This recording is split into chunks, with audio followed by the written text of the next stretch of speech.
بسم الله الرحمن الرحيم. السلام عليكم ورحمة الله وبركاته. ازيكم يا جماعة، عاملين ايه؟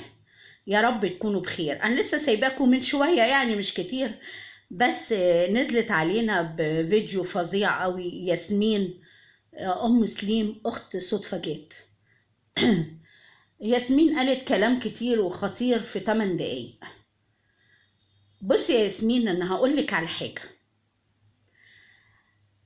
وصلي كده على النبي عليه الصلاة والسلام. ياسمين، من الاول انتي وضني نشرتوا غسيلكم وفرجتوا عليكم الناس من اول يوم في خلافاتكم. يعني انا كنت اتمنى ان خلاص طالما ان الطلاق حصل يحصل بهدوء، واللبن لما بيتعكر ما ينفعش يرجع تاني، والنسب زي اللبن بالظبط. فانتوا عكيتوا الدنيا مع بعض، فخلاص خلصنا من النقطة دي. بدأ يبقى فيه تلقيح، بدأتي تحرميه من انه يشوف ابنه، بدأتي تعملي حاجات مستفزة.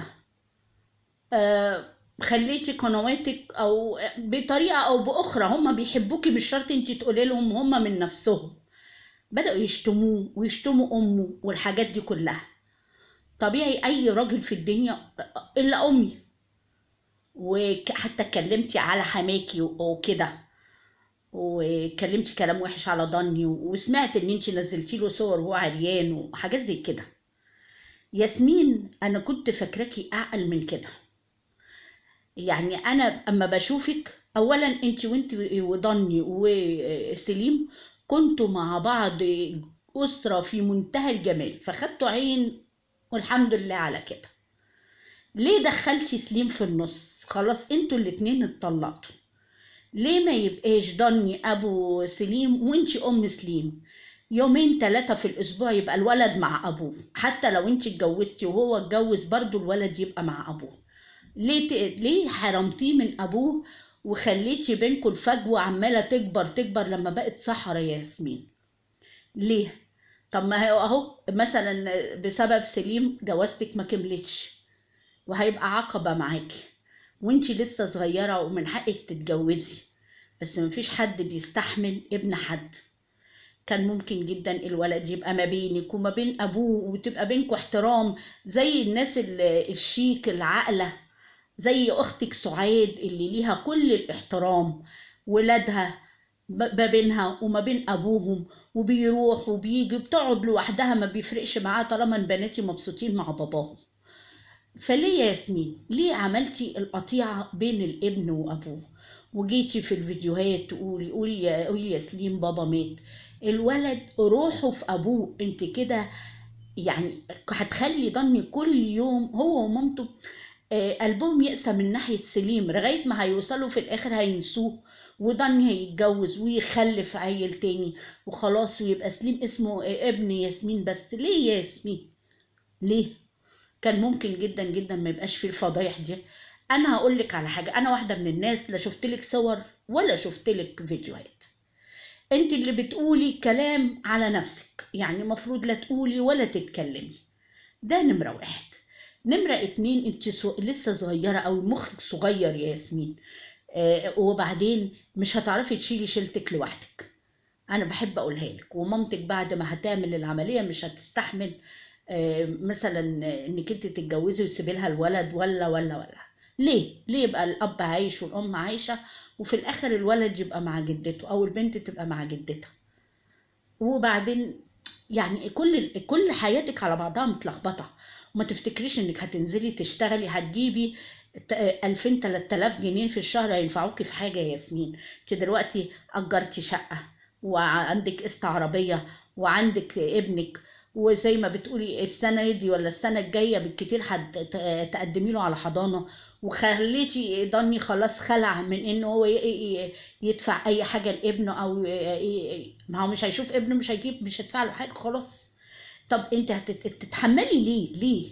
ده اذا كان محمد اخوكي الولد بيقعد معاه وبيقعد مع مامته وكل حاجه، ليه انت اللي طلعتي كده يا ياسمين؟ التصليح من طريقك انت، انك انت تعتذري. الاعتذار من شيم الكرام. ما تسمعيش كلام حد يقعد يطخن في دماغك ويقولك ولا يهمك ولا ما يهمكيش، لا. خلي ابوه يبقى معاه، هو سنده مش انت ياسمين، هو الاب هو السند. ففكري بعقل يا بنتي واعتذري، بدل ما تنزلي تقولي انا هعتذر لليوتيوب اللي بيجيلك منه الخير. اعتذري، قولي انا اسفة على كل اللي بطر مني لأي حد، والأبو ابني وأمه بس. أقسم بالله العظيم يا ياسمين هتلاقي كل الناس هتقولك برافو عليكي. سيبك من اللي بيطخن دماغك يا ياسمين، وخلي الولد يشوف أبوه وما تحرميهوش منه عشان الولد نفسيته ما تتعبش. وفي نفس الوقت تربية الصبيان صعبة، إنما يكبر شوية مش هتعرفي تسيطري عليه. ياسمين الغلط جه من عندكم، من عندك انت يا ياسمين، مش هقول على عيلتك، لان انت اي حاجة بتبقى مسؤوليتك انت مش مسؤوليتهم هما. تمام؟